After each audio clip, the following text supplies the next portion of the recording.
Olá, caros alunos da Escola Estadual Arnulfo Azevedo. Aqui quem vos fala é o professor Anderson. Como a nossa live tive alguns problemas técnicos por conta da internet, estou gravando esta aula para melhor esclarecimento sobre a temática abordada. O assunto abordado está relacionado às leis ponderais e teoria atômica de Dalton. As transformações químicas. Preste bem atenção. Olha só. Numa transformação química, nós temos os reagentes e nós temos os produtos. Observe o slide. Quando eu tenho um carbono reagindo com o oxigênio, há a formação do produto dióxido de carbono. Quando acontece de combinarmos nitrogênio mais hidrogênio, nós temos a formação da amônia.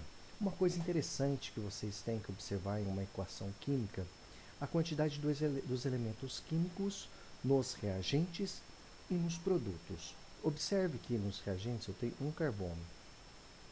Esse S significa que esse carbono está no estado sólido. E nos produtos, observe que eu também tenho um carbono, um elemento químico carbono. Eu tenho dois elementos químicos de oxigênio e nos produtos também. Essa equação está balanceada.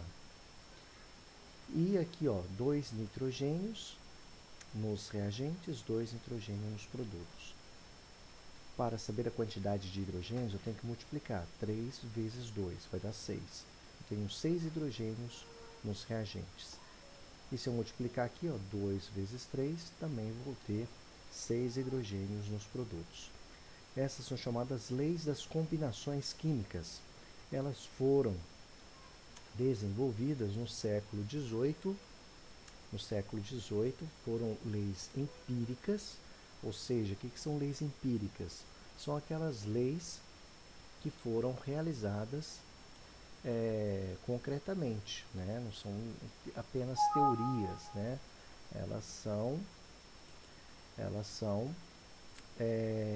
Foram realizadas em laboratórios. Nós temos aqui as leis ponderais, né? Que está associada às massas dos participantes, que foi a grande estratégia utilizada por Lavoisier, a medição, a medida. E nós temos aqui a lei de Lavoisier, lei da conservação das massas, esse cara que é o Lavoisier. Na natureza, nada se cria, nada se perde, tudo se transforma. Lavoisier, com o auxílio de uma balança de precisão, observou o comportamento das reações químicas em ambientes fechados. Observe essa imagem, olha aqui, o que está na esquerda são os reagentes e o que está à direita é o produto. Então, 4 bolas de sorvete de chocolate, mais 100 ml de leite, mais 3 colheres de cobertura de chocolate, vai resultar em um delicioso milkshake. Que também, se a gente for manter, né, um instante, né, problemas técnicos aqui, olha, eu tenho um milkshake que se eu pegar as massas e medir o antes e o depois vai resultar no mesmo. Mas uma coisa importante, Lavoisier, com o auxílio de uma balança de precisão, observou o comportamento das reações químicas em ambientes fechados. Então, se aqui for um ambiente fechado, realmente resultará na conservação da massa. Então, eu vou ter um milkshake que tem aqui 4 bolas de sorvete de chocolate, mais 100 ml de leite, mais 3 colheres de cobertura de chocolate. Lavoisier, né, a lei da conservação das massas, na natureza nada se cria, nada se perde, tudo se transforma. Num sistema fechado, a massa total dos reagentes é igual à massa total dos produtos, que eu posso aqui representar. Olha só a representação, a simbologia química, né? Eu tenho aqui o elemento A reagindo com o elemento B, formando o elemento C mais D. Se eu pegar a massa do elemento A mais a massa do elemento B, eu tenho aqui a massa dos reagentes. que vai ser igual a massa do elemento C mais a massa do elemento D. Dentro da lei da conservação, né, num sistema fechado, a massa total dos reagentes é igual à massa total dos produtos. Então, tenho aqui 12 gramas de carbono mais 32 gramas de oxigênio, vai formar 44 gramas de dióxido de carbono. Observe, se eu somar 12 mais 32, resultará em 44. Então, só para reforçar, né, na natureza, nada se cria, nada se perde, tudo se transforma. Num sistema fechado, a massa total dos no sistema fechado, a massa total dos reagentes é igual à massa total dos produtos. A massa dos elementos que constituem a substância também permanecem constantes. Os elementos não se transformam uns nos outros, eles se combinam de forma diferente. Continuando, né, pessoal? Então, reforçando para que vocês memorizem essa importante lei da química, a lei da conservação das massas, que na natureza nada se cria, nada se perde, tudo se transforma. Num sistema fechado, a massa total dos reagentes é igual à massa total dos produtos. A massa dos elementos que constituem a substância também permanecem constantes. Os elementos não se transformam uns nos outros, eles se combinam de forma diferente. Então, o carbono combina com o gás oxigênio, formando um novo gás, o dióxido de carbono. Outro cientista também que pesquisou as leis, que criou a sua própria lei das proporções definidas, a lei de Proust. Toda substância apresenta uma proporção em massa constante na sua composição, ou seja, substâncias compostas possuem uma composição fixa. Observe a decomposição da água.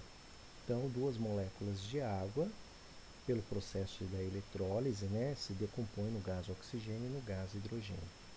Observe o seguinte, eu tenho ali 4,5 gramas de água e ela se decompõe 4 gramas para gás oxigênio e 0,5 gramas para gás hidrogênio.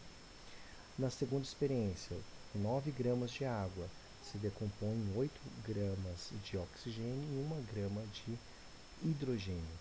18 gramas de água se decompõe pelo processo da eletrólise, formando 16 gramas de gás oxigênio e 2 gramas de gás hidrogênio.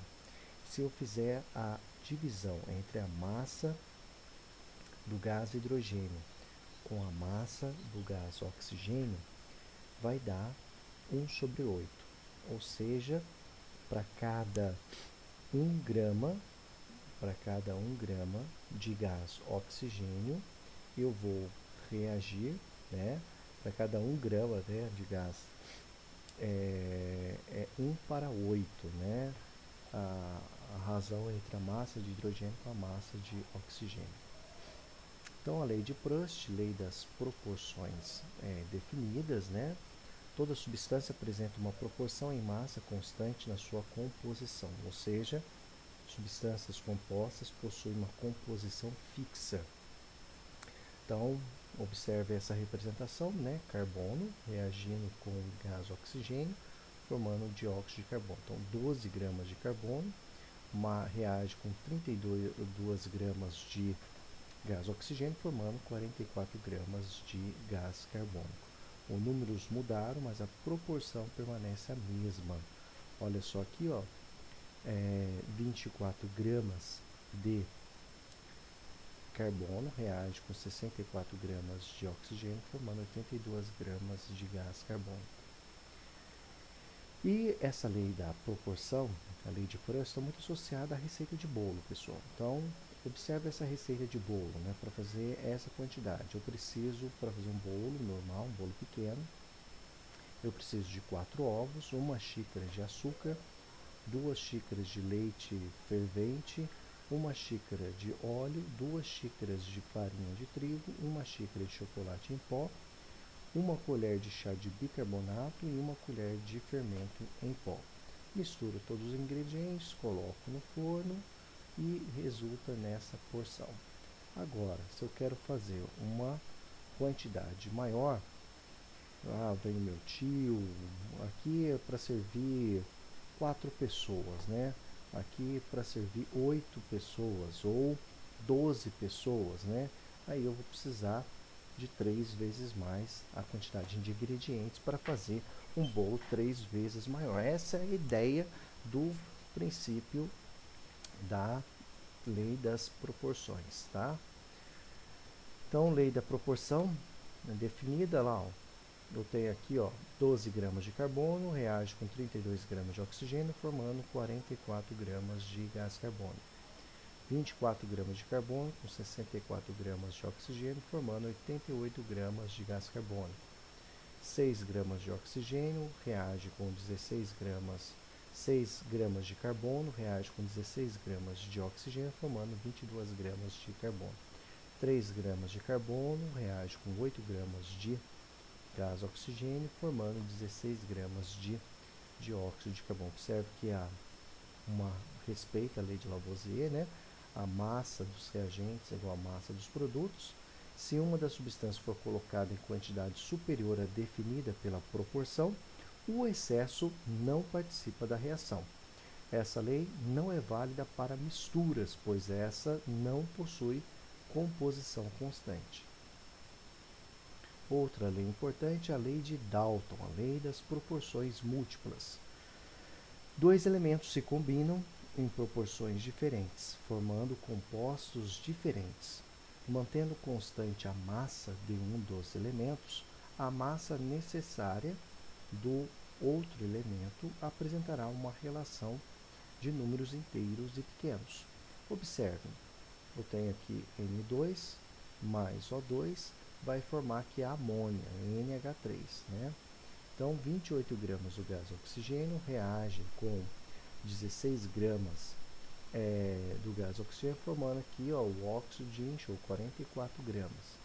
Observe que eu mantive constante a quantidade de gás nitrogênio, 28 gramas para cada experiência.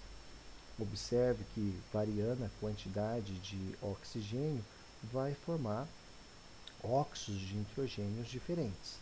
Então, 28 gramas reagem com 32 gramas de oxigênio, formando aí o N2O2, né, com massa de 60 gramas. Observe que a massa permanece, né, a quantidade de massa dos reagentes igual ao do produto. Se eu somar 28 mais 32, vai dar 60. 28 gramas de nitrogênio reagindo com 48 gramas do gás oxigênio vai formar o N2O3, né? A quarta experiência, 28 gramas de nitrogênio reage com 64 gramas de oxigênio, formando 92 gramas de N2O4. E a quinta, 28 gramas de nitrogênio reage com 80 gramas de gás oxigênio, formando aí 108 gramas do N2O3. Observe que da primeira experiência em relação à segunda, a quantidade de oxigênio dobrou. Da primeira para a terceira, triplicou. Da primeira para a quarta, quadruplicou. E da primeira com a quinta, quintuplicou. Então, essa aí é a ideia da lei de Dalton. Um elemento permanece fixo, constante, e o outro varia em proporções múltiplas, né? Dois elementos se combinam em proporções diferentes, formando compostos diferentes. Mantendo constante a massa de um dos elementos, a massa necessária do outro elemento apresentará uma relação de números inteiros e pequenos.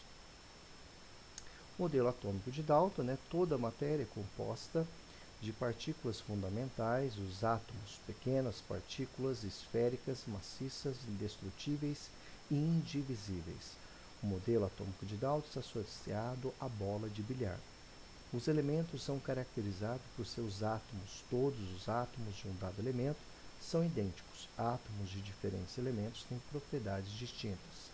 Representação do átomo de hidrogênio, umas bolas pequenas, átomos de oxigênio, superior ao tamanho do átomo de hidrogênio, e os átomos de bromo, né, representam uma esfera maior, né? Então, olha lá, As transformações químicas consistem em uma combinação, separação ou rearranjo de átomos. Então, o átomo do elemento X combina com o átomo de elemento Y, formando um novo átomo formado, imagine que gás hidrogênio com gás oxigênio, formando a molécula de água, H2O. Lembrando, um composto é uma combinação específica de mais de um elemento. Então, observe aqui, H2SO4. Então, ele é formado pelo elemento químico hidrogênio, o elemento químico enxofre e o elemento químico oxigênio. Proporção 2, 1, 4. Olha aqui o outro elemento, H2SO3, formado por gás hidrogênio, enxofre e o oxigênio na proporção 2, 1, 3. Modelo atômico de Dalton e as leis ponderais. Então, o modelo de Dalton explica as leis ponderais. A massa é conservada em uma reação. Os átomos indestrutíveis são apenas rearranjados durante a reação química. A massa total dos átomos presentes nos reagentes deve ser igual à massa total dos átomos dos produtos, que as proporções definidas. Um composto tem proporções fixas entre o número de átomos dos elementos que os compõem. A proporção em que os átomos estarão presentes é sempre a mesma. E aqui, pessoal, a atividade 4, o modelo atômico de John Dalton, ideia sobre a constituição e a transformação da matéria. Aí nós temos as seguintes questões, tá? Discute com os seus colegas, nesse caso você vai discutir com os seus familiares, né, que estão próximos de vocês, e registre suas hipóteses iniciais sobre as seguintes situações problema. O que você entende por átomo? Podemos enxergá-lo? Como é representado? Para que serve um modelo científico? Uma teoria experimentalmente testada é verdade absoluta? É para vocês refletirem essas indagações. E vamos lá. Olha lá. Atividade 4B, está na sua apostila, pessoal. Olha aí. Conforme orientações de seu professor, realize a leitura do texto Transformação das Ideias e responda as questões. Para Dalton, o que era um átomo? Compare o conceito de elemento proposto por Lavoisier com o conceito proposto por Dalton. Elas são contraditórias ou podem ser consideradas complementares? Explique sua resposta. Segundo as ideias de Dalton, que características diferenciavam os átomos dos diversos elementos químicos? 4b, letra D. Como Dalton apresentava os átomos? Como eles são representados atualmente? Então, vamos primeiro ler o texto, né? Então, lá, transformação das ideias. No fim do século XVIII, os cientistas buscavam explicações para os fenômenos que observavam. Sabiam que para obter produto em uma reação química, os reagentes iriam combinar em quantidades determinadas e que a massa se conservaria. Apesar de muitos conhecimentos já terem sido adquiridos, compreender o comportamento da matéria através da elaboração de ideias sobre sua constituição tornou-se um desafio, pois quanto mais informações são obtidas, mais as ideias se mostram limitadas para explicar os novos dados. John Dalton foi um dos cientistas que buscou explicar os aspectos quantitativos das transformações químicas.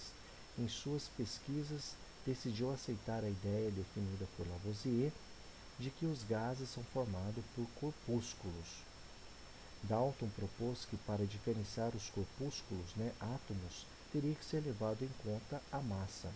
Assim passou a estudar as quantidades envolvidas nas transformações químicas usando a lei de Proust como base para sua hipótese atômica formulada do seguinte modo: toda a matéria é formada por átomos, que são as menores partículas que a constituem. Os átomos são indestrutíveis e indivisíveis, mesmo quando participam de transformações químicas. Átomos de elementos iguais apresentam massas iguais. Átomos de elementos diferentes apresentam massas diferentes. As transformações das matérias são recombinações de átomos. Dalton usava símbolos circulares para representar os átomos. No entanto, esse método se mostrou pouco prático. Outros químicos sugeriram novas formas de representação. O químico sueco Berzelius propôs utilizar a primeira letra em maiúsculo do nome do elemento em latim. Essa representação é usada até hoje. Quando há elementos cujos nomes começam com a mesma letra, acrescenta-se uma segunda letra minúscula. Então, a partir da leitura desse texto, você consegue responder essas perguntas. Né? Para Dalton, o que era o átomo? Né? Toda matéria é formada por átomos, que são as menores partículas que constituem. Então, átomo é a menor partícula que constitui um corpo. Depois, compare o conceito proposto por Lavoisier com o conceito proposto por Dalton. Eles são contraditórios ou podem ser considerados complementares? Pela ideia, né, complementares. Tanto é que John Dalton, que buscou explicar os aspectos quantitativos das transformações, em suas decidiu aceitar a ideia defendida por Lavoisier de que os gases são formados por corpúsculos. Aí depois, segundo as ideias de Dalton, que característica diferenciava os átomos dos diversos elementos? A sua massa. Tá lá. Os átomos são indestrutíveis, indivisíveis, mesmo quando participam de transformações químicas. Átomos de elementos iguais apresentam massas iguais. Átomos de elementos diferentes apresentam massas diferentes. E as transformações da matéria são recombinações de átomos. E depois, como Dalton representava os átomos e como eles são representados atualmente, lá por símbolos circulares, né, para representar os átomos. No entanto, esse método se mostrou pouco prático. Outros químicos sugeriram novas formas de representação. O químico sueco Berzelius propôs tirar a primeira letra em maiúsculo do nome do elemento em latim, que essa representação é usada até hoje. Quando há elementos cujos nomes começam com a mesma letra, acrescenta-se uma segunda letra minúscula. Depois tem isso daqui, ó. Utiliza o simulador dentro das leis para realizar a próxima atividade. Tá? Está nesse endereço. Agora realiza atividades encontradas nas leis de Lavoisier, Proust e Dalton.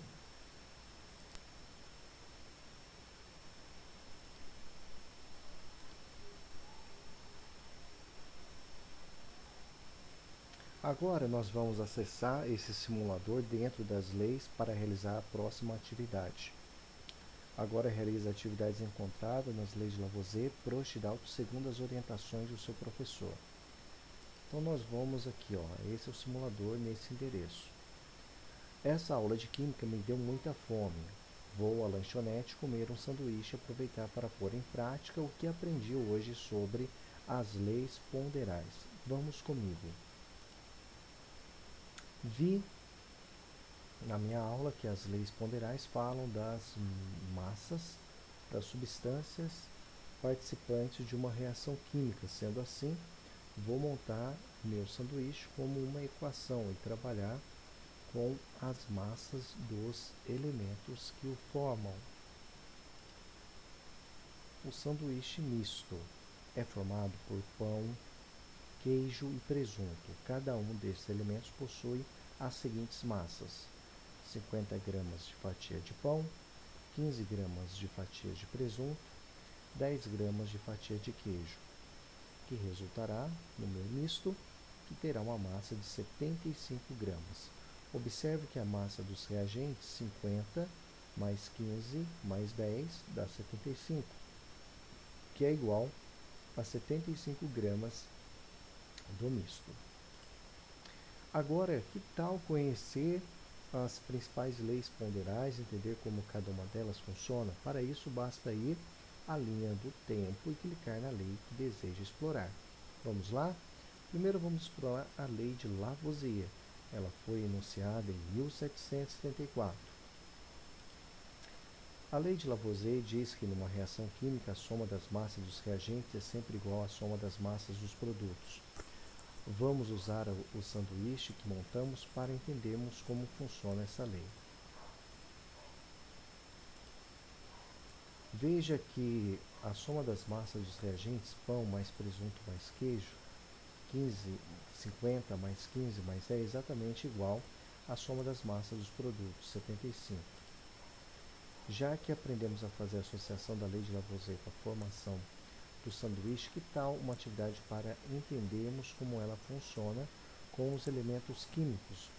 Caso você prefira explorar outra lei, basta acessar a linha do tempo. Então vamos aqui, pessoal.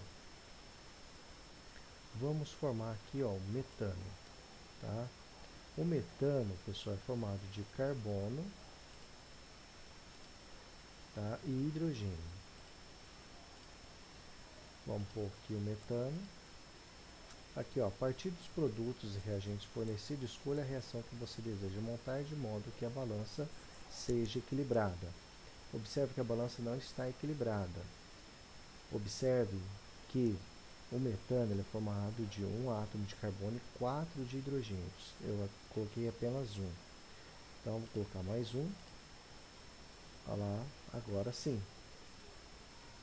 Agora, carbono mais H2, né? Só que aqui nós temos 4, né? Equilibrou. Vamos lá, parabéns, você está dentro da lei de Lavoisier. Vamos fazer aqui, ó, água. A água ela é constituída do elemento oxigênio mais hidrogênio.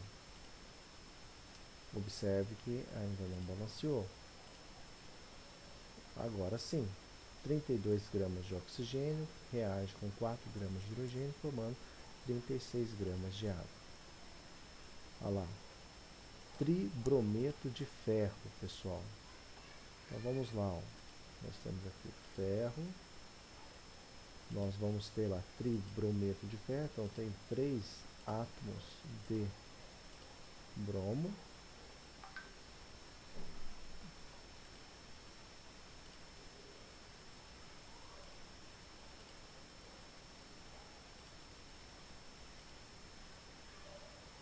Está dando ali 500 e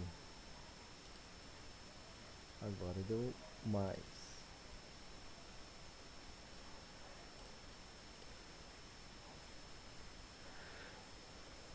Ainda, está dando mais ainda, tribrometo de oxigênio.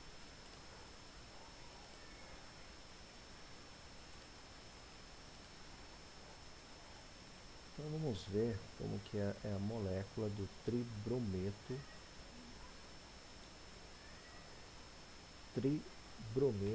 de ferro. Vocês podem pesquisar tribrometo de ferro.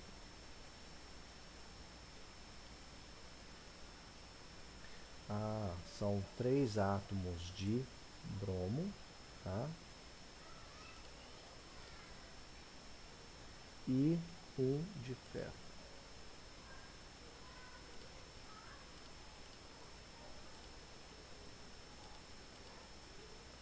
Então vamos lá, 3 de bromo, 1, 2, 3 e 1 de ferro.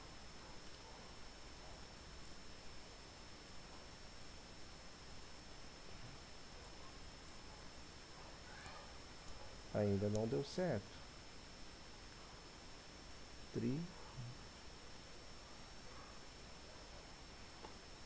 Tribrometo de ferro. Tribrometo de ferro.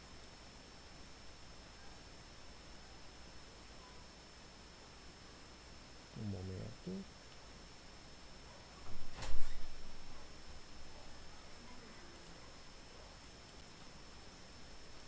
Vamos agora explorar a lei de Proust. A lei de Proust diz que uma determinada substância, qualquer que seja sua origem, é sempre formada pelos mesmos elementos químicos, combinados na mesma proporção, em massa. Vejamos como esta lei funciona utilizando o sanduíche que montamos. Então lá, 50 gramas de pão, 15 gramas de fatias de presunto, 10 gramas de fatias de queijo. Olha lá, dobrei. Olha lá, ó, 100 gramas.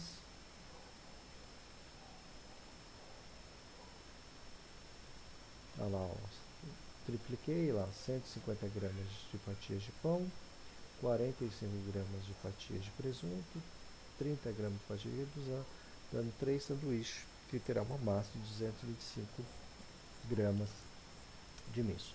Veja que, apesar das massas mudar, a proporção entre elas é sempre 10, 3, 2, 15. O misto, qualquer que seja a sua origem, é sempre formado por pão, queijo e presunto, e estes, por sua vez, estão sempre combinados na proporção 10, 3, 2 em massa. Já que aprendemos a fazer a associação da lei de Proust com a formação do sanduíche, que tal uma atividade para entendermos como ela funciona com os elementos químicos? Caso você prefira explorar outra lei, basta acessar a linha do tempo. Manipulando as setas, encontre que massas devem ter os reagentes para que a balança fique equilibrada de acordo com a lei de Proust. Manipulando as setas, encontre que massas devem ter os reagentes para que a balança fique equilibrada, de acordo com a lei de Proust. Consulte o cardápio químico para verificar as proporções que os elementos das reações obedecem. Então, aqui está aqui o cardápio químico. Óxido cúprico, 4 gramas de cobre, 1 grama de oxigênio, formando 5 gramas de óxido. Então, vamos lá. No caso aqui, nós temos o cloreto de alumínio. Lá, 9 gramas de alumínio e 35 gramas de cloro. 9 gramas de alumínio e 35 gramas. Consulte o cardápio. Para verificar as proporções e, caso não se acesse a linha de tempo, para verificar. Então, vou tentar novamente. Cloreto de alumínio. Ó, nós temos 308 gramas de cloreto de alumínio. Aí você anota no seu caderno. Ó, cloreto de alumínio, 308 gramas. Perfeito? Aí você vem aqui, ó, cardápio químico, cloreto de alumínio. A proporção é a seguinte. Olha lá, alumínio mais cloro vai formar o cloreto de alumínio e 9 gramas reage com 35 gramas, formando 44 gramas. Muito bem. Nós temos, olha lá, vou pegar a calculadora aqui, ó. Nós temos 308 gramas, ó. 308 gramas dividido por 44, 7, tá? Então, 7 vezes mais. Então, vou pegar lá, ó, 35 vezes 7. Eu vou precisar de 245 gramas de cloro e 9 vezes 7, 63 gramas de alumínio. Então vamos fazer isso, né? Voltar. Então, ó, 308 é na proporção, né? Então, o que eu vou precisar aqui, ó, vou precisar de 63 gramas de alumínio e 245. Muito bem, ó, parabéns, você está dentro da lei de Proust, ok? Vamos lá para a linha do tempo, vamos pegar agora que é a lei de Dalton. A lei de Dalton diz que quando dois elementos químicos formam vários compostos, fixando-se a massa de um dos elementos, as massas do outro elemento variam numa proporção de números inteiros, em geral pequenos. Utilizemos o hambúrguer, o duplo hambúrguer, considerando que são sanduíches diferentes, para entendermos como a lei funciona. Observe que a massa fixa do pão de 90 gramas combina separadamente com as seguintes massas de carne, 150 gramas e 300 gramas. Do ponto de vista matemático, essa proporção é igual a 1:2, que é uma proporção de números inteiros e pequenos, o que comprova a lei de Dalton. Então, olha lá, ó, 90 gramas, né? Ó, 90 gramas de fatias de pão, mais 150 gramas de carne de hambúrguer, formando um sanduíche de 250 gramas de hambúrguer simples. 90 gramas de fatias de pão, mais 300 gramas de carne, eu tenho um hambúrguer duplo, né? Já que aprendemos a fazer a associação da lei de Dalton com a formação do sanduíche, que tal uma atividade para entendermos como ela funciona com os elementos químicos? Caso você prefira explorar outra lei, basta acessar a linha do tempo. Então vamos lá. Olhando para a reação dada, fixe um reagente e descubra a massa do outro obedecendo a proporção definida para equilibrar a reação da balança. Olhando para a reação dada, clique no reagente que você deseja que mantenha sua massa fixada e em seguida, atentando para a proporção fornecida, descubra a massa do outro reagente utilizando as setas para formar o produto que se encontra na balança, de modo a equilibrá-la.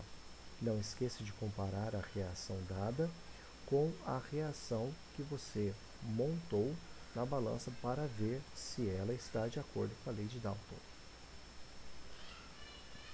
Então vamos lá, vamos pegar aqui o carbono, tá?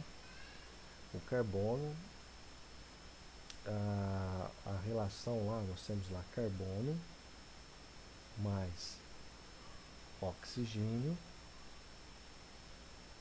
formando o dióxido de carbono, tá? Então, a proporção aí é 3:4. Nós temos lá, observe lá, 9 gramas de carbono, tá? Reagindo com 24 gramas de gás oxigênio, formando aí 33 gramas de gás carbono. Então vamos agora lá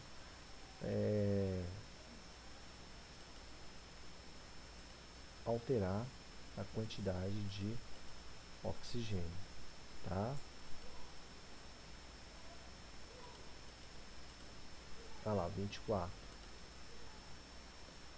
Aí ele fala lá, compare as duas reações, acesse a linha do tempo para ver como funciona a lei de Dalton. Não esqueça de verificar as proporções entre os reagentes.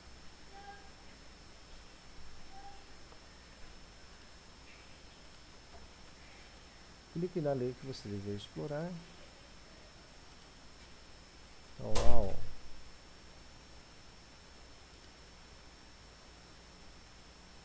proporção 7:4, né? Observe ali, ó, o nitrogênio é o fixo. A gente sabe lá o nitrogênio mais o oxigênio formando o óxido nítrico. Então 28 gramas,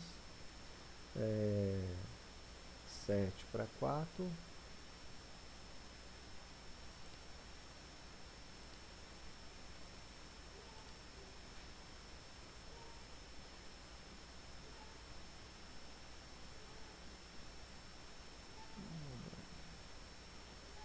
Vamos dobrar, né? Vamos pôr ali, a gente sabe que 32 vai dar 60. Então vamos 64.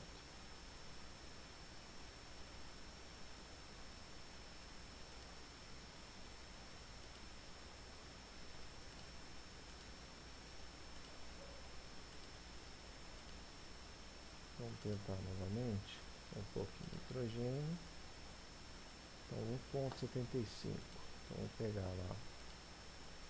A gente pega aqui, ó, 7 dividido por 4 dá 1,75 vezes 32, 56. Então vamos pôr 56.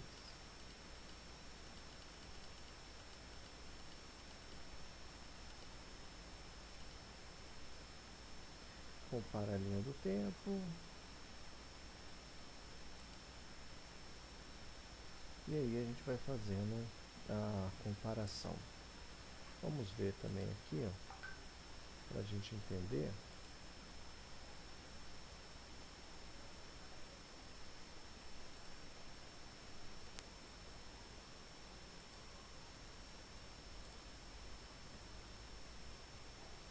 E ele é um daqueles caras que tem modelos atômicos, né? Você já deve ter ouvido falar a respeito do modelo de Dalton, que era aquele átomo, aquela esfera maciça, indivisível, né? Ele tinha a ideia de que os átomos eram como bolas de bilhar e tudo mais.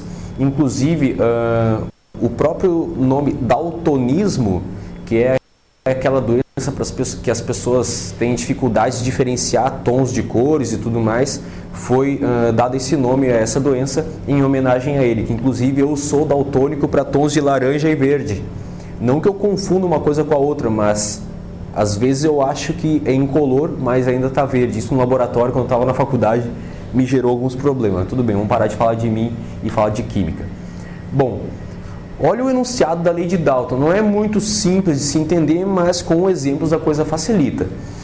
Se uma massa fixa de um elemento químico se combina com massas diferentes de um outro elemento químico para formar compostos diferentes, essas massas que são diferentes, elas estarão entre si numa relação de números inteiros e pequenos. Ou seja, se eu tenho um elemento X qualquer e eu uso uma massa fixa dele para se combinar com um elemento Y, que está variando de massa para obter compostos diferentes, essas massas que estão variando desse outro elemento, elas não vão variar demais, uma proporção estupidamente alta, sempre em proporções de números inteiros e pequenos, tá?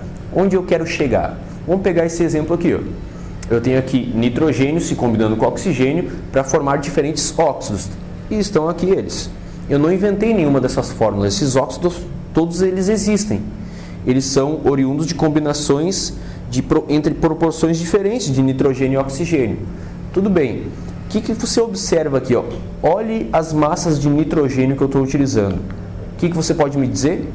Isso aqui é uma massa fixa, né? Independente de qual óxido eu vou obter, eu estou usando sempre a mesma massa de nitrogênio. Agora, a massa de oxigênio está variando. Então, experimentalmente falando, se eu tiver 28 gramas de nitrogênio reagindo com 16 gramas de oxigênio completamente, o óxido que eu obtenho é N2O. Tá, eu posso variar essa massa de oxigênio de maneira a obter um outro óxido, como o N2O2. Só que essa variação de massa, ela precisa ser numa proporção de números inteiros, ou seja, eu não posso ter aqui 28 gramas com 16 gramas de O e num segundo experimento 28 gramas de nitrogênio e 20 gramas de O. Não variou numa proporção, essas gramas de oxigênio não estariam variando numa proporção inteira. Então isso é uma proporção inteira, duplicou. Daqui para cá, triplicou, quadruplicou, 5 vezes mais. Então, são proporções de números inteiros e pequenos. Onde eu quero chegar ainda, por exemplo, se eu faço, digamos, um primeiro experimento com 28 gramas de nitrogênio e 16 gramas de O, por exemplo, não iria satisfazer a lei de Dalton se eu pegasse de novo 28 gramas de nitrogênio e aqui, por exemplo, 320 gramas de O, que seria 20 vezes mais. Seria ainda um número inteiro, proporcionalmente falando, porque são 20 vezes mais, mas não um número pequeno. Então, esses números pequenos são 1, 2, 3, 4, 5, até se me perguntasse, professor, e de 6, né? Na casa de 6 vezes, eu nem saberia te dar um exemplo agora de cabeça. Nem sei se tem, inclusive. Então, essas proporções com que os elementos que estão variando a massa, a proporção em que varia é sempre de número inteiro e pequeno, tá?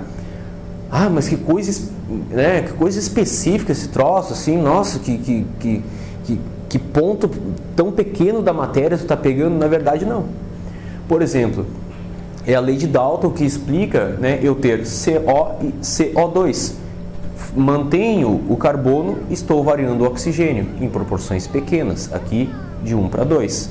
Aqui, SO2 e SO3 variando de 2 para 3. Então, observe, né, aqui SO2 e SO3 são gases muito famosos lá no que diz respeito à chuva ácida, você já deve ter ouvido falar, a gente estuda SO2, SO3, quando a gente está falando de polaridade de moléculas. Vou tirar, porque seu pai fica pagando escola cara para você não querer assistir. Moléculas, geometria molecular, essas coisas, né, são moléculas muito recorrentes assim no estudo da química em sala de aula e também para vestibular, Enem e tudo mais. Aqui um ótimo exemplo, eu tenho água e água oxigenada. Eu combino quantidades iguais de hidrogênio, variando a quantidade de oxigênio, eu obtenho moléculas pequenas. O oxigênio que está variando, ele está variando aqui em proporções inteiras e pequenas. Proporções inteiras e pequenas, proporções inteiras e pequenas. É isso que trata, então, a lei de Dalton, tá certo?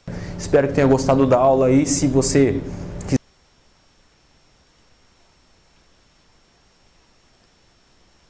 Então, pessoal, a partir das experiências, né, realize as atividades que nós já resolvemos. Retome as suas ideias iniciais, redigidas na atividade 4.a e confirma ou reelabore suas considerações na sequência e socializa seus saberes com os colegas. Pessoal, vocês também têm que fazer as atividades. Então tá aqui a atividade dessa semana, apenas 5 alunos do primeiro ano A responderam, tá? Aqui tem as habilidades que nós estamos trabalhando. Eu coloquei alguns vídeos aqui para vocês assistirem, né?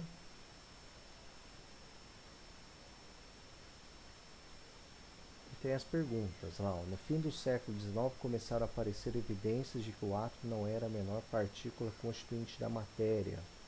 Em 1897 tornou-se pública a demonstração da existência de partículas negativas por um inglês de nome, letra A, Dalton, letra B, Rutherford, letra C, Bohr, letra D, Thomson ou letra E, Proust. Pessoal, né, essa aqui letra D, né, pessoal, Thomson, né, se vocês verem lá o vídeo, lá o átomo, na visão de Thomson, é constituído de cargas positivas e negativas. 3. O átomo de Rutherford foi comparado ao sistema planetário, o núcleo atômico representa o Sol e a eletrosfera os planetas. A eletrosfera é a região do átomo que contém as partículas de carga elétrica negativa. Aí tem a questão 4, 5, 6, 7, 8, 9 e 10. Todas questões teóricas, bem fáceis, tá bom? Façam em atividade. Peço, por favor, assistam aos vídeos e até a nossa próxima aula.